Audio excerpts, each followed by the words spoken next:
Hello and very warm welcome in our YouTube channel Aryan education foundation. This is Vibhu Pandey. आज हम पढ़ने वाले हैं क्लास 11 बायोलॉजी का चैप्टर यूनिट 2 और चैप्टर 5 जो कि है मॉर्फोलॉजी ऑफ फ्लावरिंग प्लांट। इनमें से हम मॉर्फोलॉजी में से हमने रूट, स्टेम और लीफ की मॉर्फोलॉजी पूरी कंप्लीट कर ली है। जो लास्ट में फ्लावर बचा हुआ था उसको हम आज डिस्कस करने वाले हैं। तो स्टूडेंट्स बिना देर किए जुड़े रहे हमारे वीडियो के साथ और स्टार्ट करते हैं अपना टॉपिक द इन्फ्लोरेसेंस।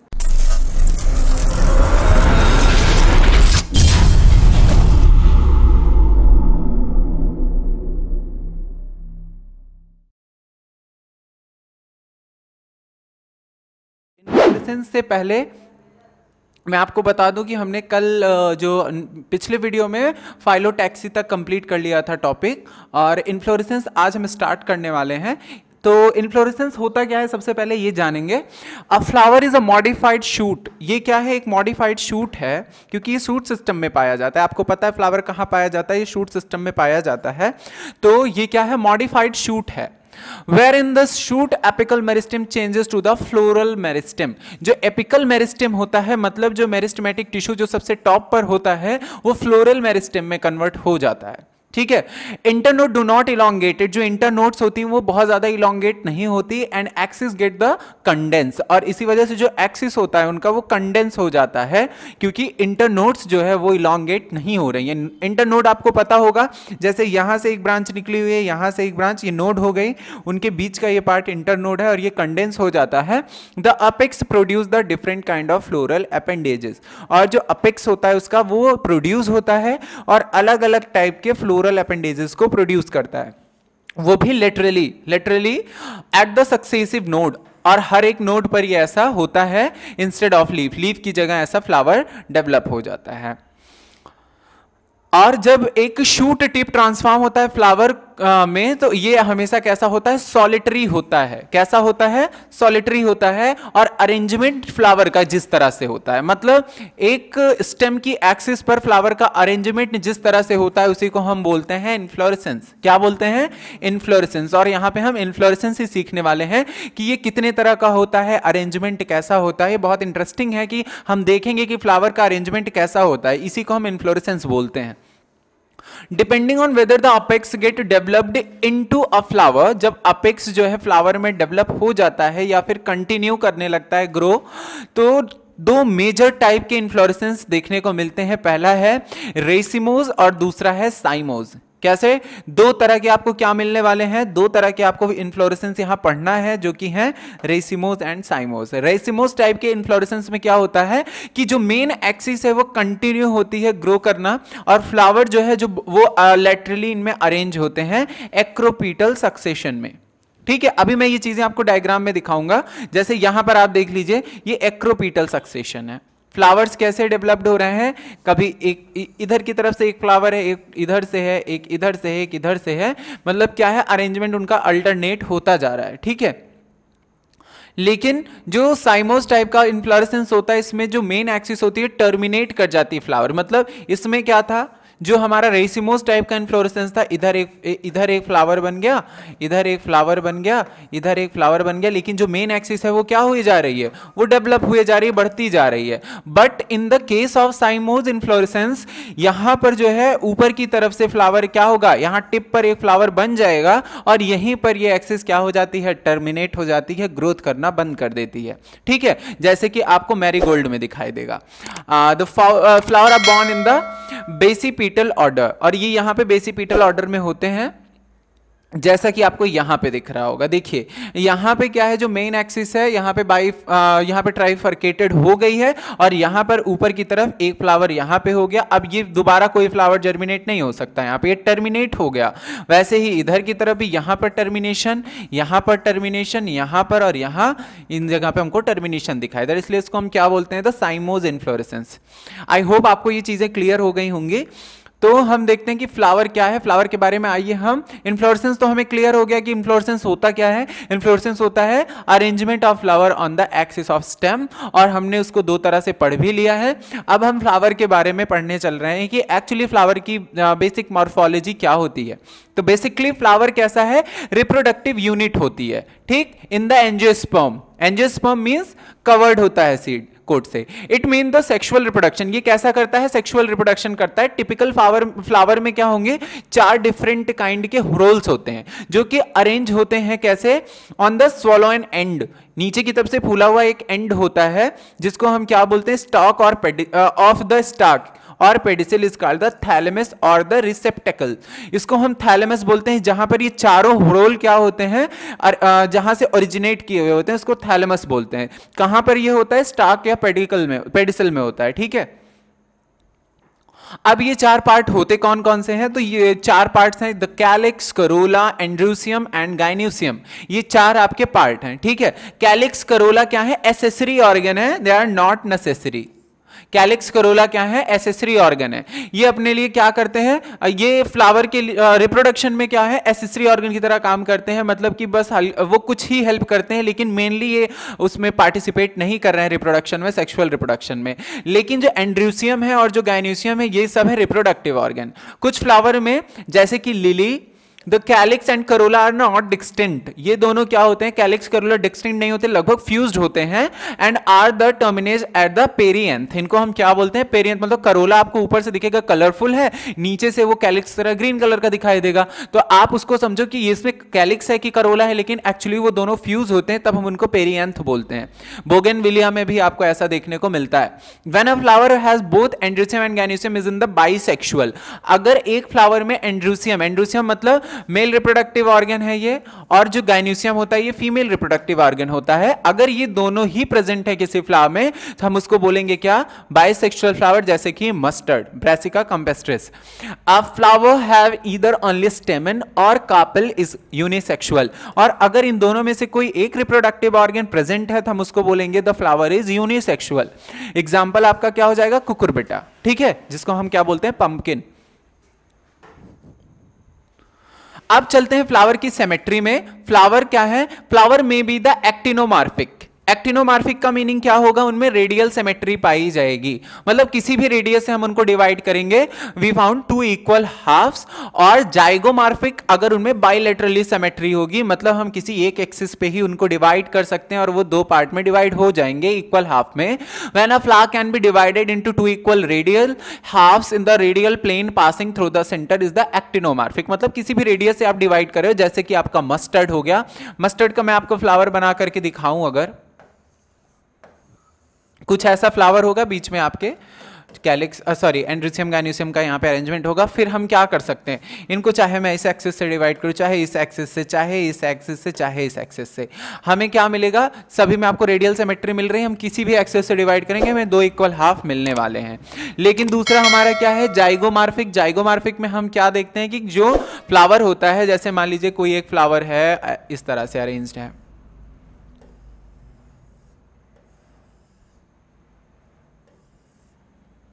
रुकिए मैं आपको दूसरी जगह बना के दिखाता हूं, सॉरी यहां से ही मैं आपको दिखा देता हूं ना। यहां पे जैसे ये फ्लावर है, चलिए इसमें नहीं है उतना क्लियर, इस तरह का फ्लावर अरेंजमेंट है, तो हम उसको क्या कर सकते हैं, सिर्फ यहीं से डिवाइड कर सकते हैं, ठीक। तो ये हमारा क्या हो जाएगा, जाइगोमार्फिक, ठीक है। तो जाइगोमार्फिक में कौन कौन होगा, जाइगोमार्फिक में है पी, गुलमोह, बीन एंड कैसिया, ठीक है। ये हमारे क्या है, जाइगोमार्फिक है। एक flower is the asymmetrical, irregular भी हो सकता है, can not divide into 2 similar halves and the vertical plane. तो ऐसे को हम, ये भी ऐसे एक फ्लावर की कैटेगरी है, और उनका कोई भी क्या होता है, सिमेट्री नहीं होता, जैसे कि कैना का फ्लावर, किसका, कैना का, ओके। अ फ्लावर में भी द ट्राइमेरस, एक फ्लावर कैसा हो सकता है, ट्राइमेरस, टेट्रामेरस, पेंटामेरस। ये किस वजह से ऐसा हम बोल रहे हैं कि ये ट्राइमेरस, टेट्रा, पेंटामेरस है, when the floral appendages are in the multiple of 3, 4 और 5। मतलब यहां पे क्या है कि जो फ्लोरल अपेंडेजेस हैं वो क्या हो सकते हैं, अगर वो 3-3 के ग्रुप में है तो हम क्या बोलेंगे उनको, ट्राइमेरस। 4 के ग्रुप में है तो वो हो जाएगा टेट्रामेरस, 5 है तो पेंटामेरस, ठीक है। Flowers with the bract reduce leaf found at the base of the pedicel are called the bracteate. मतलब यहां पे क्या है, ब्रैक्टिएट फ्लावर क्या होते हैं, बहुत ध्यान से समझिएगा। क्या होता है, अगर फ्लावर जो है ब्रैक्ट रिड्यूस होते हैं, उनके नीचे क्या पाई जाएगी, अगर उनके नीचे क्या पाई जाएगी, लीफ क्या पाई जा रही है, लीफ पाई जा रही है, found at the base of the pedicle, वहां पेडिकल के बेस पे, तो हम उनको क्या बोलेंगे, ब्रैक्टिएट। और विदाउट ब्रैक्ट अगर है तो उसको हम क्या बोल देंगे, ई ब्रैक्टिएट। ठीक है, यहां पे ओवरी का पोजीशन बताया जा रहा है, हम आगे उसको डिस्कस करेंगे। जैसे यहां पर क्या है, यहां पर जो ओवरी है वो हाइपोगाइनस है। क्यों? क्योंकि बाकी जो फ्लोरल अपेंडेजेस है वो ओवरी के नीचे की तरफ आपको दिखाई दे रहे होंगे। ठीक है, समझ में आ रहा है। अब बी एंड सी, यहां पे दो पेरीगाइनस क्या है, पेरीगाइनस मतलब क्या होता है कि जो ओवरी है वो नीचे है, फ्लोरल अपेंडेजेस उससे बहुत ऊपर है और कैसे हैं, फ्री हैं, उससे दूर हैं। ठीक है, कनेक्टेड नहीं है बेस से, तो उनको हम क्या बोलेंगे, ये पेरीगाइनस है। ठीक, और जो यहां पे है ये एपिगाइनस, मतलब नीचे ओवरी और उससे कनेक्टेड एकदम टॉप पर बाकी फ्लोरल अपेंडेजेस, लेकिन कनेक्टेड है। बेसिकली यहां पे इन दोनों में क्या डिफरेंस है कि यहां पर ओवरी से ये चीजें कनेक्टेड नहीं है, फ्लोरल अपेंडेजेस यहां पर कनेक्टेड हैं।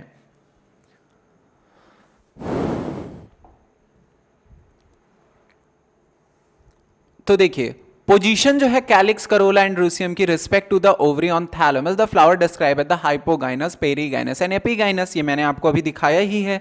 तो हम क्या करेंगे, हाइपोगाइनस फ्लावर में क्या होगा, गाइनेसियम ऑक्युपाई करता है highest position, while other part are situated below it. मतलब गाइनेसियम जो है अगर यहां पर है, मान लीजिए ऐसे गाइनेसियम, तो बाकी फ्लोरल अपेंडेजेस नीचे की तरफ से ओरिजिनेट होंगे। ठीक है, तो हम उसको क्या बोलते हैं, हम इसको हाइपोगाइनस कंडीशन बोलेंगे। ओवरी को हम क्या बोलेंगे कि सुपीरियर ओवरी है, सुपीरियर ओवरी मतलब ऊपर की तरफ है। Mustard, China rose and brinjal, इनमें ऐसा ही कंडीशन, हाइपोगाइनस कंडीशन पाया जाता है।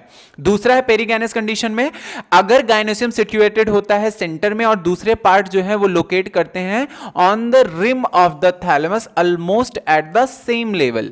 ठीक है, जो थैलेमस का रिम होता है उसी लेवल पर वो भी क्या करते हैं, जो थैलेमस है वहां उसी लेवल से वो भी ओरिजिनेट होते हैं। इसको हम क्या बोलेंगे, perigynous condition on the half inferior. Half inferior बोलते हैं इनको, जैसे यहां सुपीरियर बोलेंगे, लेकिन जो हाइपोगाइनस में अब आगे जो हमारा ये पेरीगाइनस कंडीशन उसको हम हाफ इंफीरियर बोल रहे हैं, और इसका एग्जांपल है प्लम, रोज, पीच। ठीक है, समझ में आ रहा है। आगे चलते हैं एपिगाइनस कंडीशन में, the margin of thalamus, thalamus का जो मार्जिन होता है ये अपवर्ड होता है, बहुत ऊपर होता है, इनक्लोजिंग द ओवरी, और ओवरी को पूरा इनक्लोज करके, से ओवरी ये है, अब इसको पूरा इनक्लोज करके यहां से ये ओरिजिनेट होगा। ठीक है, तो यहां पे क्या होता है कि इसको हम क्या बोलेंगे, hence the ovary set to inferior, inferior है क्योंकि बाकी पार्ट से वो बिल्कुल नीचे है।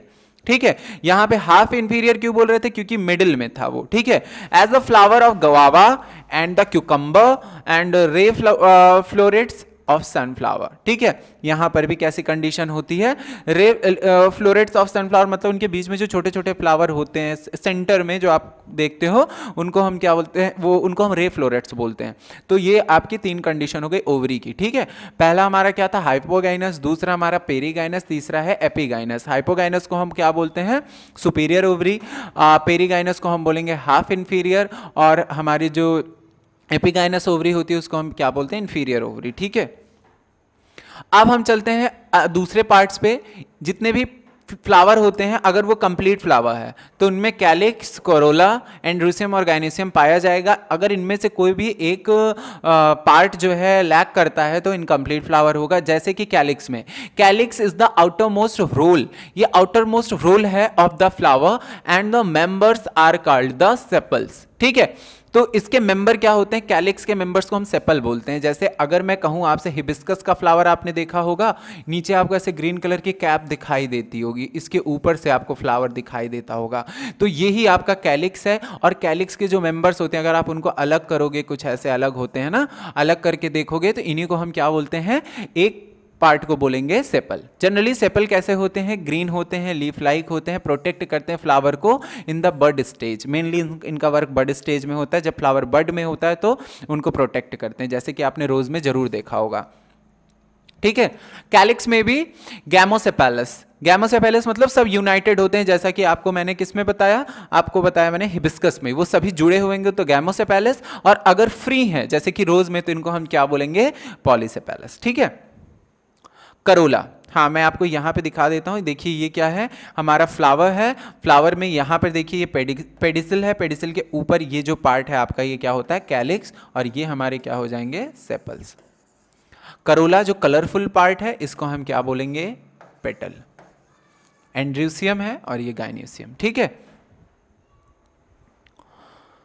Corolla is the composed of petal, ठीक है। Petals usually brightly coloured to the attract insect for the pollination. इनका काम क्या होता है? ये इंसेक्ट को अट्रैक्ट करते हैं पॉलिनेशन के लिए। पॉलिनेशन आपको पता है क्या होता है? The transfer of pollen grains from stigma from anther to stigma is known as pollination, ठीक है। एंथर से स्टिग्मा तक जो पॉलन ग्रेन का ट्रांसफर होता है उसी को हम क्या बोलते हैं? पॉलिनेशन। और पॉलिनेशन करने में हमारा जो ये जो करोला है इसका बहुत बड़ा ये बहुत खास काम करता है कि ये अट्रैक्ट करेगा इंसेक्ट को। या फिर अगर आप दो चीज़ें ध्यान देखिए, अगर कोई भी फ्लावर बहुत ब्राइट कलर्ड है तो उसमें स्मेल कम होगी, जैसे कि एक्सेप्शंस भी हो सकते हैं फिलहाल, लेकिन अगर मैं आपको उसका क्या कहते हैं हिबिस्कस रोजा साइनेंसिस की बात करूं, मतलब हिबिस्कस जो होता है वो कितना ब्राइटली कलर्ड रेड कलर का होता है लेकिन उसमें स्मेल नहीं होती। क्यों?